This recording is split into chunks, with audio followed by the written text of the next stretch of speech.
হাস্য উজ্জ্বল এই ছবি আজ শুধুই স্মৃতি। শত হাজার কোটি চেষ্টা করলেও আর ক্যামেরাবন্দি হবে না এই মুহূর্ত। জাহের আলভী ও ইকরার 16 বছরের সুখের সংসার পরকীয়ার বলি হয়েছে। স্বামীকে নিজের মতো করে না পেয়ে আত্মহত্যা করেছেন এক সন্তানের মা ইকরা। তোমার গালে একটু হাত রাখতে পারি? খুব ইচ্ছা করতেছে তোমার গালে একটু হাত রাখি। গল্পের প্রয়োজনে এমন ভালোবাসার দৃশ্যে অভিনয় করতে গিয়ে বাস্তবেও জাহের আলভীর সাথে প্রেমের সম্পর্ক গড়েন ছোট পর্দার জনপ্রিয় অভিনেত্রী ইফাতারা তিথি। যদিও বিবাহিত পুরুষের সাথে এমন প্রেম এবারই প্রথম নয়। জানা গেছে 2 সন্তানের বাবা সিনে ফটোগ্রাফারের সাথে প্রেমের সম্পর্কে জড়ান তিথি। প্রথম সংসার ভেঙে 2021 সালের 21শে ফেব্রুয়ারি তাকে বিয়ে করেন এই নায়িকা। যদিও খুব বেশি দিন টেকেনি সেই সংসার।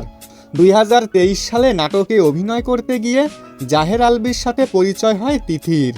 সময়ের সাথে সাথে সহকর্মীর পরিচয় ছাপিয়ে দুজনে জড়ান প্রেমের সম্পর্কে।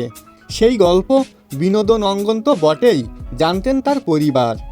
জানা গেছে তিথির চাপে পড়ে স্ত্রীকে এড়িয়ে চলতে শুরু করেন আলভী।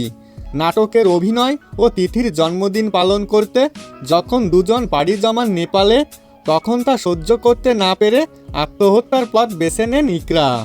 সামাজিক যোগাযোগ মাধ্যমে নেটিজেনদের দাবি, যাদের কারণে পরকীয়ার বলি হয়েছেন ইকরা তাদের যেন শাস্তি হয়। তো বন্ধুরা, এই বিষয়ে আপনার মতামত কি সেটা অবশ্যই কমেন্টে লিখে জানাতে ভুলবেন না।